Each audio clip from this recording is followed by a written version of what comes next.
Shqipëria nuk arriti të bënte realitet ëndrrën e madhe për të kualifikuar në botron, duke mbyllur aventurën e saj vetëm në play-off, atu ku humbja me Polonin ishte vendimtare për ecurinë e kuqzinjve. Me përfundimin e kësaj ëndre, drejt përfundimit po shkon edhe kontrata e trajnerit Silvinho, e cila ka afat deri në fund korrikut. Në fakt, afati ishte i tillë për shkak se kontrata e vjetër e Silvinhos përfundonte në 10 orë, dhe duke qenë se Shqipëria kishte shansin e fundit në mars, me domos u desh që kontrata e trajnerit të rinovohej dhe u mendua deri në fund botrorit, gjithmonë me shpresën se Shqipëria do të arrinte të kualifikohej. Me sa duket, palët ende nuk kanë arritur të gjenjë një marrëveshje të re për rinovimin e saj, dhe tashmë vetë trajneri është duke shqyrtuar opsionet e reja. Nëse deri tani ishte diskutuar se Silvinho mund të drejtonte një tjetër ekip kombëtar, duket si gjërat kanë ndryshuar, dhe tashmë emri i Silvinhos lidhet me një rikthim në adheun e tij. Panorama Sport ka mësuar se emri i trajnerit kombëtares po përmendet si një alternativë e mundshme për të marrë drejtimin e skuadrës së Corinthiansit me kampionatin brazilian, duke qenë se Silvinho është një trajner që e njeh mirë ambientin dhe klubin. Tekniku i kombëtares më parë ka drejtuar Corinthiansin në vitet 2021 dhe 2022. Silvinho është konsideruar si pasardhësi i Dorival Junior, që drejton aktualisht skuadrën dhe shihet si trajner i ri i Corinthians. Fakti se Silvinho ka punuar me këtë skuadër dhe e di si funksionojnë gjërat dhe përmtepër që tani ka edhe një eksperiencë edhe më të madhe mbi supe, është një avantazh i madh që e bën pretendent kryesor duke qenë se nuk ka nevojë për shumë adaptim në skuadër dhe në kampionat. Ky do të ishte një skenar ndryshe nëse drejtimin do ta merrte një trajner që nuk e ka drejtuar më parë Corinthiansin.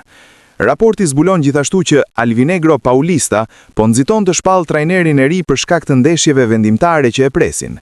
Të njëjtën, ata debutojnë në Libertadores kundër argentinasve të Platenses, ndërsa të dielën do të përballen me Palmeirasin në kampionat. Trajneri i kombëtares u emërua në fund maj 2021 dhe qëndroi deri më 3 shkurt 2022, kur u shkarkua pas një humbjeje në derbin ndaj Santosit. Në total, ai e drejtoi ekipin në 44 ndeshje, duke arritur 17 fitore, 14 barazime dhe 13 humbje, sipas të dhënave nga Transfermarkt. Vlen të theksohet se ai pati edhe një karrierë të suksesshme si lojtar në klub dhe konsiderohet një nga mbrojtësit e majt më të mirë në historinë e Corinthiansit, teksa luajti për ekipin nga viti 1994 deri në vitin 1999. Silvinho është një nga emrat më të spikatur, sidomos pas aventurës me Shqipërinë, që konsiderohet e suksesshme duke qenë se kuqzinjt u kualifikuan një herë në Europian dhe një herë tjetër në play-off të botrorit, për herë të parë në histori. Megjithatë, mediat braziliane raportojnë se për të marrë drejtimin e Corinthiansit ka edhe disa emra të njohur mirë në Brazil dhe bëhet fjalë për emra si Tite e Dinizi. Klauzula e lirimit të Dorivalit te Corinthians është rreth $6 milion, teksa humbja e Corinthiansit sfundbi në kampionat ndaj Internacionalit ishte pika e fundit për vazhdimin e qëndrimit të Dorival Junior si trajner.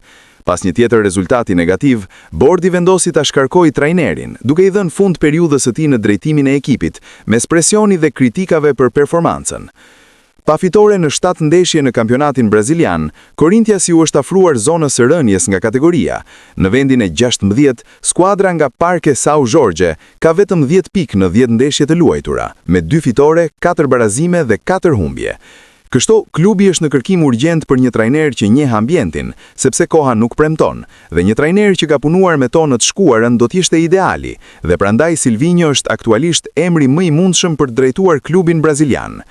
Ashtu si te Shqipëria, Silvinho është një trajner që pëlqen të luajë me skemën 4-2-3-1, duke i dhënë më shumë siguri mbrojtjes dhe shpreson të mos pësojë gola, por kjo skemë kufizon jo pak repartin e sulmit. Në të shkuarën ka pasur shumë kritika për skuadrën e Corinthiansit, duke qenë se nuk shënonte në kohën kur drejtohej nga Silvinho. Kështu, trajneri duhet bëjë ndryshime dhe fillimisht duhet të rregullojë gabimet që trajneri Dorival ka bërë deri tani me skuadrën dhe më pas të implementojë filozofinë e tij në lojë, duke qenë se janë shumë ndryshe drejtimi i klubit me atë të kombëtares.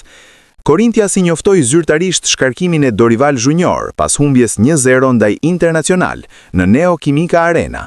Ai e mbylli periudhën si trajneri i dytë me jetë gjatësinë më të madhe në klub gjatë kësaj dekade. Menaxhimi i klubit ka pësuar disa ndryshime gjatë 5 viteve të fundit. Vetëm 3 trajner kanë arritur ose të i kaluar 60 ndeshje zyrtare. Drejtuesi ekzekutiv Marcelo Paz deklaroi se puna e Dorival Junior arriti kulmin pas një serie 9 ndeshjesh pa fitim. Sa i përket Silvinjos, trajneri i Kombëtares, është në listën e trajnerëve që ka drejtuar skuadrën në 5 vitet e fundit dhe është një nga trajnerët që ka qëndruar gjatë me skuadrën. Silvinjos trajner në 44 ndeshje, 21 sfida më pak se Pereira, që është edhe trajneri më i jetëgjatë i Korinthiasit në 5 vitet e fundit. Silvinjo u emërua si trajneri i Shqipërisë në janarin e vitit 2023, duke marrë drejtimin e kuqzinjve vetëm pak muaj para se të nisin kualifikuesit e Europianit, që do të luajë në verën e 2024-s në Gjermani. Aventura e brazilianit nuk nisi mirë, duke qenë se u mundëm në Poloni në debut, megjithse loja e zhvilluar nga skuadra ishte pozitive dhe binduk duke dhënë sinjalet qarta se do të bëhej një punë e madhe. Dhe në fakt, ashtu rezultoi, duke qenë se Shqipëria arriti të kualifikohet si e para e grupit, duke prekur Europianin për herë të dytë në histori, dhe këtë herë Shqipëria arriti të kualifikohet si skuadra fituese e grupit. Pak muaj më vonë, kuqzinjt dështuan në rrugtimin drejt Ligës së Nabejve, duke u renditur e fundit në grup, për të rënë njëkohësisht edhe në Ligën C, aty ku do të përballet me skuadra të një niveli më të dobët. Shqipëria pati shansin e artë me Silvinjo të provonte për herë të parë botrorin, duke dhurumar emocionet forta në grupin kualifikues, ku fitoi edhe në Leskovec ndaj Serbisë, ndërkohë që zhgënjimi ishte i madh për eliminimin në Varshavë, aty ku rastet e humbura nga kuqzinjt ishin të shumta, dhe për më tepër, kritikat ndaj trajnerit ishin edhe më të madhe, duke qenë se formacioni startues nuk ishte bindus. Me shumë gjasa, cikli i Silvinjos te Shqipëria ka përfunduar, dhe tashmë mbetet të shihet nëse trajneri do të vazhdoj karrierën në Brazil në drejtimin e Korinthiasit, apo do të arrijë një marrëveshje për të vijuar punën e tij te Shqipëria, edhe pse besimi tashmë ka rënë.